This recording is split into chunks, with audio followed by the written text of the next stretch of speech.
Drive southeast from downtown Memphis on American Way on a Tuesday afternoon in the fall of 2026, and you will cross a stretch of asphalt and scrub grass at the corner of Cherry Road that contains almost nothing.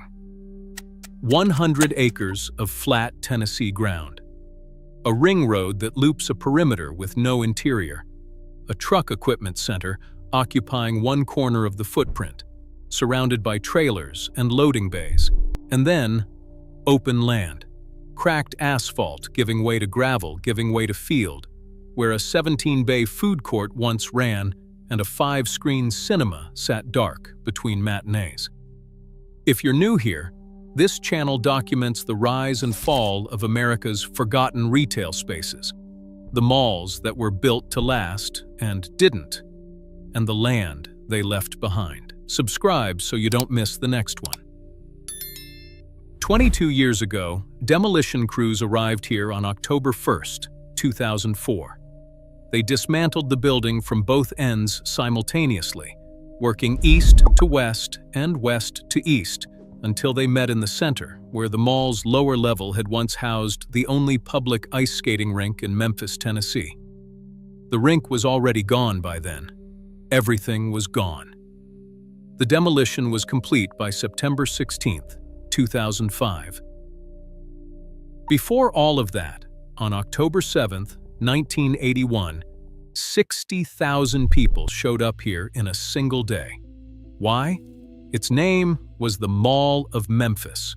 It stood at the intersection of Cherry Road and American Way, 7.7 miles southeast of downtown, on 100 acres of land that two Memphis developers, James Bridger and Stanley Trezevant Jr., spent years assembling parcel by parcel beginning in 1972.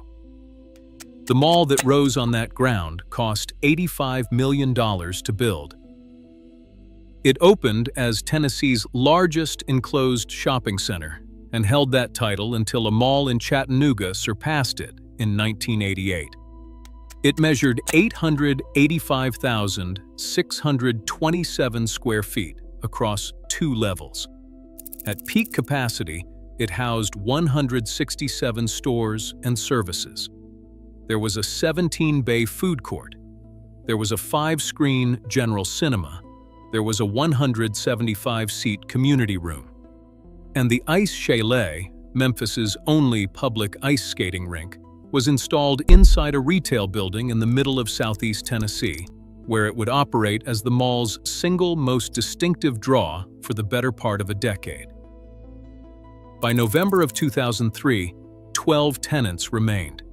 By December 24th of that year, the building was closed for the last time. It cannot be rebuilt. It cannot be repopulated. It cannot be separated from the nickname Memphis gave it before it was even halfway through its operational life.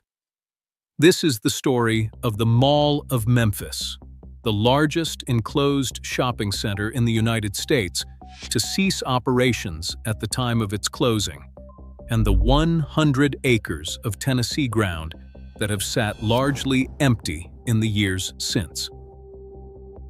To understand what happened at the Mall of Memphis, you have to understand the relationship between a regional mall and its demographic catchment, the radius of households within practical driving distance whose income and spending patterns the mall is designed to serve. Every enclosed regional mall built in the American Sunbelt during the 1970s and the 1980s rests on an implicit calculation. The households within 10 to 15 miles will provide enough foot traffic to sustain anchor tenants, who will generate enough co-tenancy draw to sustain inline stores, who will pay enough combined rent to sustain the building's operation. The calculation works only as long as the households stay. The analogy is this: it is like drilling a well at the center of a field and building a town around it, then watching the town migrate to the other side of the hill. The well does not follow. It continues pumping into ground that no one is standing on anymore. A competently planned regional mall is sited not where the population currently lives, but where growth is projected to continue deepening.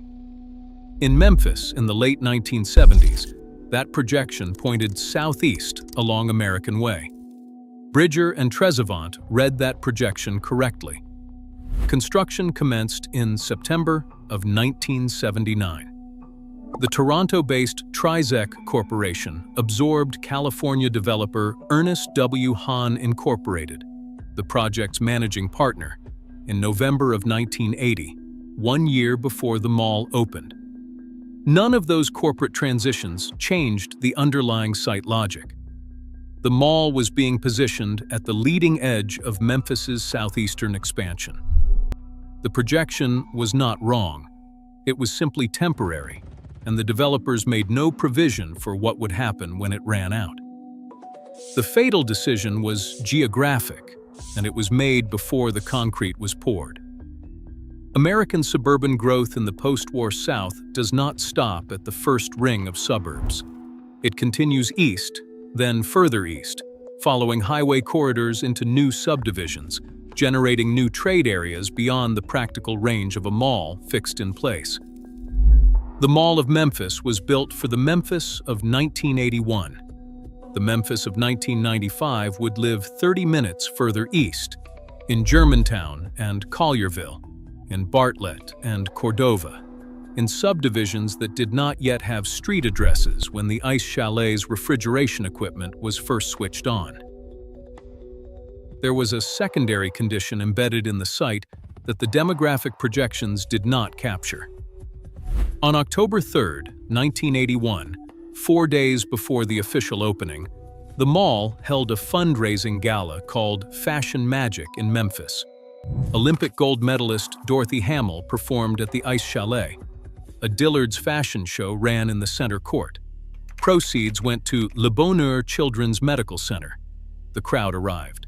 The excitement was genuine, but in the 5,564 parking spaces surrounding the building that October evening, the geography of Southeast Memphis was already doing something that would take a decade to become visible. The residential neighborhoods nearest the mall were not the suburbs still growing. They were the suburbs that had already peaked. The shootings began in the late 1980s. Several deadly incidents occurred in and around the mall's parking lots across a period of roughly 4 to 5 years. Armed robberies became a recurring item in the Memphis commercial appeal. The city's trade area households, the suburban families who drove to Cherry Road on Saturdays, whose teenagers spent afternoons at the food court, whose children had learned to skate at the Ice Chalet, processed those incidents the way suburban households always process crime near a mall. They stopped going. They did not announce the decision. They did not write letters. They simply began choosing other routes on Saturday morning, other destinations, other parking lots, where the asphalt felt safer at dusk. The mall acquired a nickname, the Mall of Murder. A study conducted by Rhodes College in 2006 later argued that media coverage had distorted the public's perception of the mall's actual safety, that incidents occurring miles from the building were being attributed to its address, and that the nickname had done more damage to the trade area than the crimes themselves. The study was probably correct. It also arrived 3 years after the building had already closed and 2 years after the demolition had begun. The households moved east.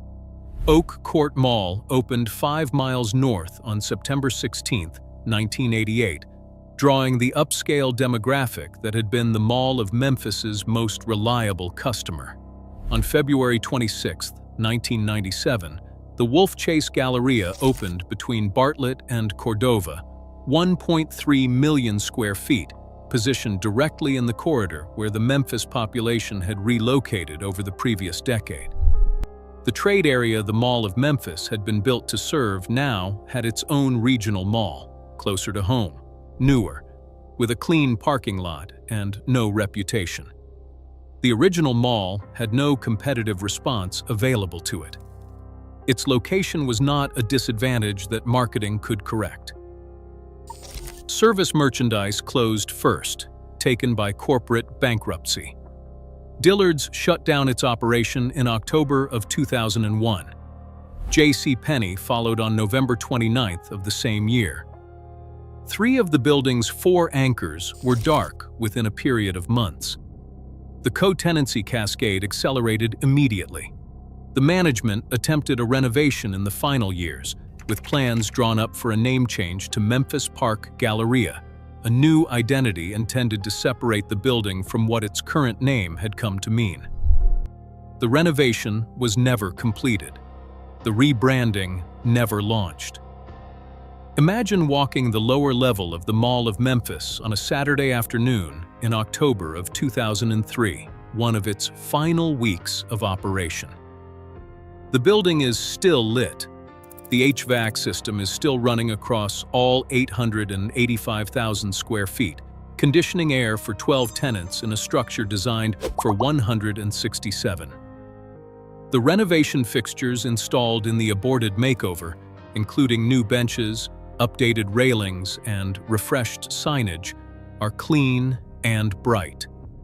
They look like furniture moved into a house the owners have already decided to leave, barely touched, still shining under fluorescent tubes in corridors where almost no one passes. Where the ice chalet used to be, there is a floor. The refrigeration equipment is long off. The rink surface is gone. The space where 60,000 opening day visitors pressed past each other to watch Dorothy Hamill skate in the cool air of a building that had not yet acquired any reputation at all, is now ordinary climate-controlled square footage in a building with 12 remaining tenants and no foot traffic pattern. That makes sense. The food court's 17 bays are mostly shuttered. A few vendors are still open in the center of a space built to absorb thousands of lunch customers, and now absorbing almost none. Somewhere in the building, the mechanical systems continue their work. The hum of air handling units cycling through ductwork designed for crowds that are not there. The Mall of Memphis was not killed by crime. The crime was a symptom of a prior condition, the demographic retreat that had already begun before the first incident in the parking lot was reported, accelerated by the incident, compounded by the nickname, and completed by the opening of Wolf Chase Galleria, 17 miles east, in a suburb that did not exist when the foundation at Cherry Road was poured. The mall was built for a Memphis that kept moving. When the moving stopped, the Memphis that remained was not the one the developers had calculated. After the demolition, Walmart negotiated for the 100 acres. The plan was eventually abandoned. A proposal emerged later to develop the site as a logistics park, a 5-building light industry and warehouse complex. That plan fell through in September of 2015. The ring road that once carried Saturday traffic to 5,000 parking spaces still loops the perimeter, enclosing land that has not found a permanent use in more than 2 decades. In a Memphis summer, the temperature on flat southeast Tennessee ground reaches into the middle 90s. The gravel holds it. The asphalt holds it. The 100 acres at Cherry Road and American Way hold it too. All that accumulated heat pressing down on the place where an ice rink ran for a decade, where 60,000 people arrived on a single October day to see what their city had built for them, and where the ice, eventually, was the last warm thing to go.